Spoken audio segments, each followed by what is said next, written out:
2026. január 13-a van. Itt vagyok, ez a Futó utca sarka, és ott van a Corvin. Másik oldalon is látszik az utcanév, csak elengedek a kicsi mögöttem.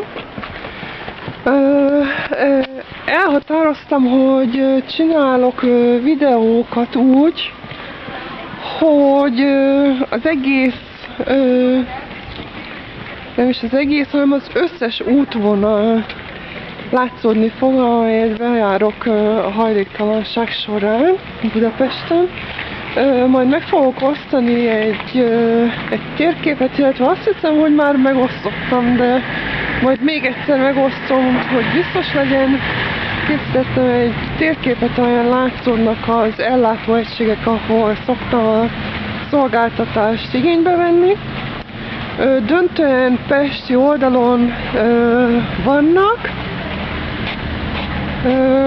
és most a Futó utcában vagyok, tehát ez a 8. kerület, vagyis a Corvin negyed, a metró megálló illetően. Itt van a Corvin sétány, most éppen esik a hó, illetve csak szemerkél. Akkor most megmutatom, hogy itt szoktam akkor bemenni, tehát ez a Corvin Plaza.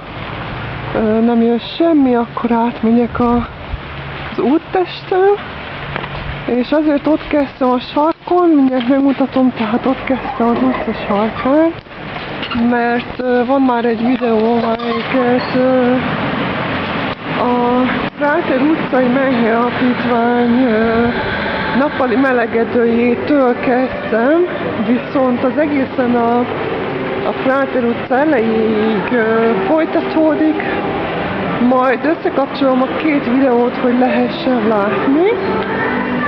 Igazából azt az utcarészt kevesebbet használom, bár arra is járok, inkább bejövök itt a plázába, és akkor itt megyek át egyrészt, mert fűtés van.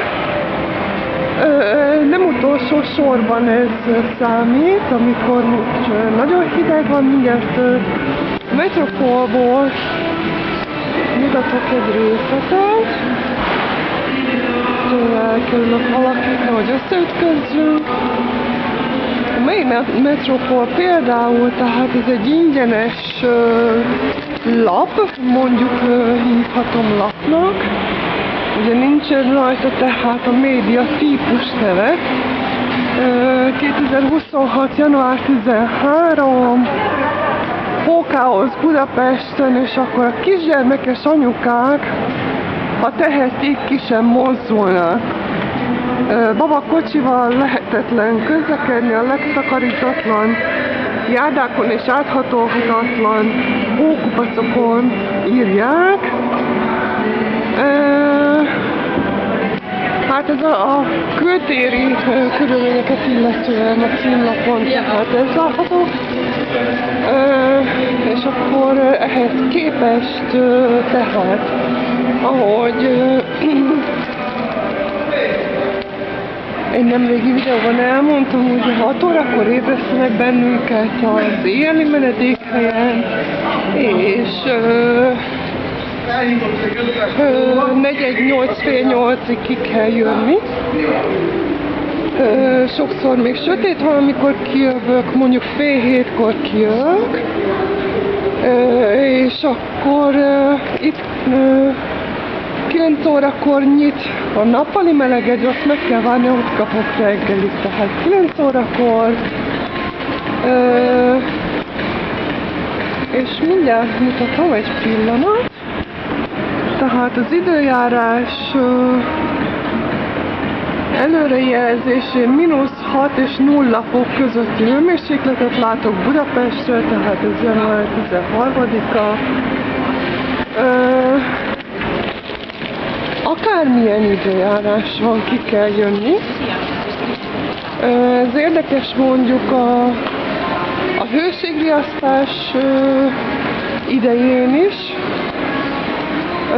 Nagyon-nagyon nehéz kint lenni, néha nem túlzás, hogy olyan meleg tud lenni nyáron, például ott, ahol mutattam a videóban, hogy átjövök az úttesten, ott volt olyan, hogy az árnyékban néztem azt, hogy mekkora a távolság, jönne autó, minthogyha zuhogó esőben kellene átfutni.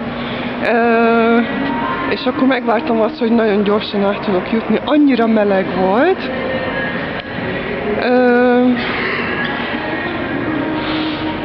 És emiatt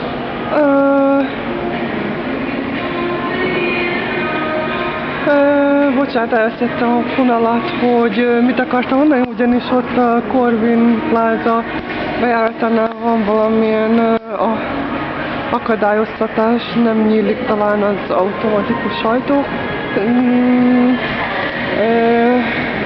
Kitértem arra, hogy nyáron milyen, de hogy télen is a -6 fok van. Amíg az ajtót kinyitják, addig mutatok valami mást. Közkeresem, hogy hol látszódik a tükörképen. Meg szeretném mutatni azt, hogy itt talán látszódik, tehát van egy kisebb hátizsákom és van egy nagyobb hátizsákom. Ha reggeltől estig valahol kint kell lenni, akkor muszáj ekkora táskákkal, vagy legalábbis én azt találtam, hogy muszáj volt, és ezekkel kint kell lenni. Na most kinyitották az ajtót, hogy kinyílt, látszódik mögöttem, tehát kijöttem a Corvin Plázán. És akkor most lekapcsolom, mert szemerkél valami, és nem szeretném, hogy tönkre menjen a fényképezőgép. Itt folytatom. Köszönöm.